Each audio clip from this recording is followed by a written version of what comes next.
Hello friends, मेरा नाम है प्रणव और आज मैं आपको स्पिरिट क्रॉनिकल्स के एपिसोड नंबर 4 को एक्सप्लेन करने वाला हूँ। एपिसोड नंबर 3 में हमने देखा था रियो अपने टाउन को छोड़ देता और वहाँ से चला जाता है। आगे की जर्नी हम एपिसोड नंबर 4 में देखेंगे। तो चलिए शुरू करते हैं बिना देर किए। एपिसोड की स्टार्टिंग में हम देखते हैं कि रियो विंड से भी तेज़ भाग रहा है। फिर वो अपने किंगडम के पास वाले किंगडम में पहुंच जाता है और बोलता है मुझे 3 दिन लगे यहाँ तक आने में। फिर वो अंदर मार्केट में एंटर करता है। रियो का कोई तो पीछा कर रहा होता है। रियो जैसे ही पीछे मुड़ता है वहाँ पर कोई भी नहीं होता। एक शॉपकीपर वहाँ पर पास्ता पास्ता चिल्ला रहा होता है। तब रियो को ज़रा हरुतो की मेमोरी में पता चलता है कि ये तो उसकी वर्ल्ड का नेम है। फिर रियो उसके पास जाता है। तब वो बोलता है क्या तुम पास्ता लेना चाहोगे, और वो उसे पूछता है क्या तुम इस शहर में नए हो। तब रियो बोलता है हाँ, और उसे पूछने लगता है ये पास्ता किसने बनाया। तब वो बताने लगता है कि यहाँ की जो लेडी गवर्नर है उसने ही इन सबको ये पास्ता के बारे में बताया है। रियो बोलता है ये तो नूडल्स है, बस इसका नाम पास्ता है। फिर रियो के पेट से आवाज़ आती है। तब वो शॉपकीपर रियो को एक बाउल नूडल्स यानी कि पास्ता देता है। रियो उसे खाता है। रियो को बहुत पसंद आता है। रियो बोलता है क्या मैं इसे अपनी जर्नी के लिए ले सकता हूँ। तब वो शॉपकीपर बोलता है ज़रूर, पर ये मेरे पास नहीं, आगे एक बिल्डिंग है वहाँ पर तुम जाकर इसे ले सकती हो। रियो आगे जाता है तो उसे एक बिल्डिंग दिखती है। तब रियो बोलता है शायद यही है। रियो को उसकी मॉम की याद आने लगती है। उसकी मॉम ने उसे प्रॉमिस किया था कि जब वो बड़ा हो जाएगा तब वो अपने दादा दादी के गांव चला जाएगा। ऐसा प्रॉमिस उसके मॉम ने किया था उसके बड़े हो जाने पर। हम देखते हैं कि रियो उस बिल्डिंग में एंटर करता है। वहाँ पर एक लड़की बोलती है मैं आपकी गाइडर हूँ, आपको बुरा ना माने तो क्या आप अपना जैकेट और आपकी स्वॉर्ड बाहर रख सकते हैं। तब रियो बोलता है हाँ ज़रूर। तब वो देखते हैं कि रियो के तो काले बाल हैं। फिर हम देखते हैं कि रियो और वो पूरी दुकान घूमते हैं। वहाँ पर रियो बहुत सारी चीज़ें लेता है। शाम को हम देखते हैं कि रियो अपनी रूम में बैठा होता है। तभी वो वहाँ पर लड़की आती है और बोलती है क्या तुम्हें ब्लैक टी पसंद है। तब रियो बोलता है मुझे तो पसंद नहीं, पर मैं जिसके साथ रहता था उसे ब्लैक टी बहुत पसंद थी, यानी कि वो सिलिया की बात कर रहा होता है। तब वो लड़की बोलती है क्या तुम्हें पता है ब्लैक टी में कौन सी लीफ का यूज़ किया जाता है। तब रियो उसे सही आंसर देता है। तब वो बोलती है तुम्हें सच में पता है। तब वो बोलती है तुमने बहुत सारी नूडल्स वगैरह लिए है, क्या तुम्हें करना आता है। तब रियो बोलता है हाँ मुझे करना आता है इसलिए तो मैंने लिया है। फिर रियो बोलता है क्या मैं यहाँ से लेटर लिख सकता हूँ। तब वो बोलती है हाँ ज़रूर। फिर रियो सिलिया के लिए लेटर लिखता है और उसे हरुतो के नाम से पोस्ट कर देता है। सुबह रियो वहाँ से निकल जाता है। तब हम देखते हैं कि वो जो रियो की गाइडर थी वो रियो को बाय करती है। तब उसके साथ वाली लड़की बोलती है तुमने तो उसे बहुत फ्लर्ट किया आज। तब वो बोलती है नहीं। हम देखते हैं कि रियो जंगल में जा रहा होता है। तभी उसे सामने एक बेहोश पड़ी हुई बच्ची मिलती है। तब रियो जैसे उसके पास जाता है वो अपने मुंह से एक सुई निकालती है जिस पर पॉइजन होता है। रियो सुई को डॉज कर देता है, पर डॉज करने के चक्कर में वो सुई रियो के हाथ में चली जाती है। रियो उसे निकाल कर फेंक देता है और देखता है कि ये तो एक बीस्ट गर्ल है। हम देखते हैं कि उन दोनों में फाइट शुरू हो जाती है। वो दोनों बहुत अच्छी प्रैक्टिस कर रहे होते हैं, पर वो जो बीस्ट गर्ल उसका नाम लाटिफा है वो बहुत फास्ट होती है, पर रियो भी उसे कम नहीं होता।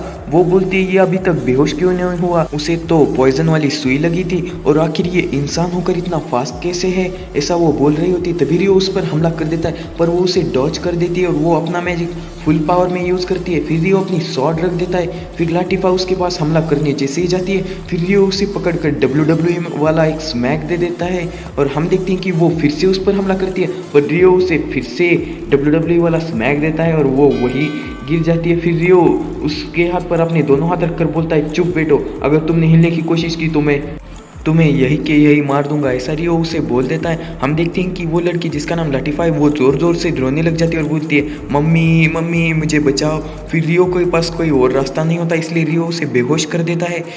रियो देखता है कि उसके गले में कोई तो एक चेन जैसी है। रियो उसे अपनी मैजिक से तोड़ देता है। हम देखते हैं कि लाटिफा को उसकी मेमोरीज याद आने लगती है जिसमें उसने देखा था कि वो बस में बैठी थी और अचानक उसका एक्सीडेंट हो गया और जैसे ही उसने आँख खोली उसने अपने आप को किसी अलग जगह पाया। उसके गले में एक चेन थी और वो किसी जगह पर थी। एक लड़का जो उसे मार रहा था और बोल रहा था ए लाटिफा मैं तुम्हारा बड़ा भाई हूँ। तब वो बोलती है तुम कौन हो। तब वो बोलता है मैं तुम्हारा बड़ा भाई हूँ। तब वो बोलती है मेरा नाम तो एंडो है। तब वो बोलती है नहीं तुम्हारा नाम लाटिफा है, क्या तुम सोई हुई हो। और वो उसके गले की चेन खींचने लगता है। वो ज़ोर ज़ोर से रोने लगती है लाटिफा पर, वो सुनता नहीं, वो उसे और ज़ोर से मारने लगता है। और हम देखते हैं कि ये जो उसे मार रहा है बिग ब्रदर करके, ये हमेशा रियो को क्लास में रियो को परेशान करने वाला लड़का है। लाटिफा की फिर आँख खुलती है। वो देखती है कि उसकी चेन गले की रियो ने तोड़ दी है और उसे बांध कर रखा है। तब रियो उसके सामने आकर बोलता है तुम्हें किसने भेजा है मुझे मारने के लिए। तब वो बताने लगती है मुझे उनका नाम तो नहीं पता, पर मेरे जो बिग ब्रदर है उसका मुझे नाम पता है, और वो उसे नाम बता देती है। फिर रियो बोलता है ये नाम तो मैंने अपने क्लासमेट का सुना है, क्या वही होगा। फिर हम देखते हैं कि रियो बोलता है उस लाटिफा को अब तुम आज़ाद हो, मैंने तुम्हारी गले की चेन खोल दी, अब तुम्हें जहाँ जाना है वहाँ जा सकती हो। और रियो बोलता है अगर तुमने मुझे मारने की कोशिश की फिर से, तो मैं तुम्हें फिर से माफ़ नहीं करूँगा, मैं सीधे वही के वही मार डालूंगा। फिर रियो वहाँ से आगे चला जाता है उसके हाथ पैर खोलकर। रियो जाते जाते उसे बात बताता है कि तुम्हें ईस्ट की तरफ जाना है, वहाँ पर तुम्हारे जैसे लोग होंगे पर वो अच्छे होंगे, तुम्हें उनके साथ रहना चाहिए। तब रियो वहाँ से आगे जाने लगता है, तब वो उसे रोकती है और बोलती है क्या तुम मुझे अपने साथ ले चलोगे। तब रियो बोलता है नहीं, तुमने मुझे मारने की कोशिश की थी, मैं तुम पर कैसे विश्वास करूँ। तब वो बोलती है ये चेन है, तुम इसे मेरे गले में बांध कर मुझे ले सकते हो। रियो बोलता है क्या तुम पागल हो, इस चेन की वजह से तुम्हें कितना दर्द हो चुका था और तुम फिर भी कह रही हो कि मैं इस चेन को तुम्हारे गले में डाल दूँ, आखिर तुम मुझ पर विश्वास क्यों कर रहे। तब वो बोलती है क्योंकि तुम अच्छे हो, तुम बुरे नहीं हो। तब रियो आखिर बहुत कोशिश के बाद मान जाता है उसे अपने साथ लेने के लिए। तब रियो उसे बताता है मेरा नाम रियो है। तब वो उसका नाम लाटिफा बताती है। फिर वो दोनों आगे निकल जाते। फिर वो दोनों एक जगह पर रुककर सैंडविच खाने लगते। तब लाटिफा बोलती है क्या ये सैंडविच सच में मैं खा सकती हूँ, या तुम मुझे कोई पेट फूड दोगे। मेरा जो बिग ब्रदर था वो हमेशा मुझे मारता था और पेट फूड देता था और बोलता था तुम एक पेट हो और तुम दूसरे कुछ भी चीज़ नहीं खा सकती। रियो को बुरा लगता है उसकी बात सुनकर। फिर वो दोनों अपनी जर्नी के लिए आगे चले जाते हैं। दोनों फिर पहाड़ी पर पहुंच जाते हैं। वहाँ पर लाटिफा बोलती है मेरे पैर बहुत दर्द कर रहे हैं। तब रियो बोलता है ठीक है हम यहीं पर अपना टेंट लगाएंगे। तब लाटिफा बोलती है मुझे माफ़ कर दो, मेरी वजह से तुम्हें यहीं पर ही टेंट लगाना पड़ा, वरना तुम आगे लगाती। तब रियो बोलता है इसकी कोई बात नहीं। फिर वो दोनों वहाँ पर टेंट लगाते हैं और रियो रात के लिए खाना तैयार कर रहा होता है। तब लाटिफा बोलती है इसका नाम तो स्पागेट्टी है। तब रियो बोलता है क्या तुम इसे जानती हो। तब वो बोलती है हाँ मैंने पहले इसे एक दो बार खाया है। तब रियो उसे खाने के लिए देता है और बोलता है तुम जितना चाहो उतना खा सकती हो। तब लातिफा बहुत खुश हो जाती है और बोलती है तुम्हारा बहुत बहुत शुक्रिया। हम देखते हैं कि यहाँ पर सीलिया को वो खत मिल चुका होता है जिस पर हारुतो का नाम होता है। वो समझ जाती है कि तुरंत ये रियो ने भेजा है। फिर वो उसे पढ़ने लगती है और वो बोलती है कि रियो सिर्फ 3 दिन में वहाँ तक पहुँच गया, रियो तो बहुत फास्ट है। फिर वो चांद को देखने लगती है और बोलती है रियो तुम जहाँ पर भी हो वहाँ पर तुम सेफ रहना। हम देखते हैं कि यहाँ पर रियो और लाटिफा का खाना खाना हो चुका होता है, इसलिए वो दोनों सो रहे होते हैं अंदर टेंट के अंदर। तब हम देखते हैं कि रियो की अचानक से आँख खुलती है। वो देखता है कि लाटिफा नींद में ही बड़बड़ा रही है। वो बोलती है मॉम, डैड, बिग ब्रदर, और वो टोक्यो का नाम देती है। रियो ये नाम सुनकर चौंक जाता है और बोलता है शायद मुझे वहम हो चुका होगा।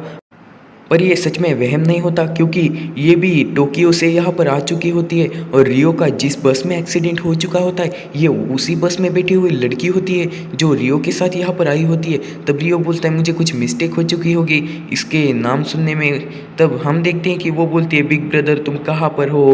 तब रियो उसे अपने पास लेता है और बोलता है तुम्हें फिक्र करने की कोई ज़रूरत नहीं, मैं तुम्हारे पास हूँ। हम सुबह देखते हैं कि जब लाटिफा की आँख खुलती है वो रियो को अपने इतना पास देखकर हैरान हो जाती है और ज़ोर ज़ोर से चिल्लाने लगती है। तब रियो की भी आँख खुल जाती है। तब रियो बोलता है क्या तुम्हें अच्छी नींद आई। तब वो बोलती है मुझे अच्छी नींद आई। फिर वो शर्मा रही होती है। तब रियो बोलती है क्या हुआ। तब वो रियो का नाम ओनी रियो लेती है। तब रियो बोलता है ये कौन सा नाम है। तब वो बोलती है सॉरी सॉरी सॉरी, क्या मैं तुम्हें ओनी चा बुला सकती हूँ। तब बोलता है हाँ तुम मुझे ओनीचा बुला सकती हो। फिर वो बहुत खुश हो जाती है।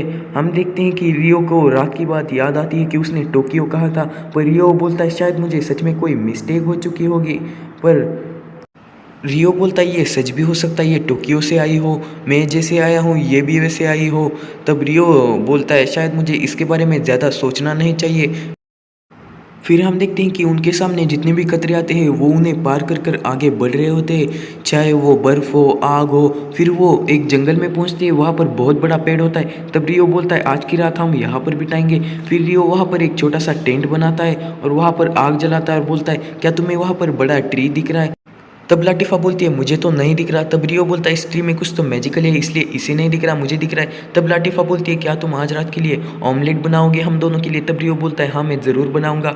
हम देखते हैं कि जब लाटिफा रात को सो रही होती है वो नींद में ही बड़बड़ा रही होती है। तब रियो को लगता है शायद इसे बुरा सपना आया, इसलिए वो अपने मैजिक से उसका सपना दूर कर देता है। हम देखते हैं कि रियो को बाहर से कुछ आवाज़ आती है और जैसे ही वो बाहर जाता है बाहर एक उल्फ होता है। रियो उसे देखकर हैरान हो जाता है और आज का एपिसोड यही खत्म होता है। मिलते हैं नेक्स्ट एपिसोड में। Bye guys, next episode next week आएगा।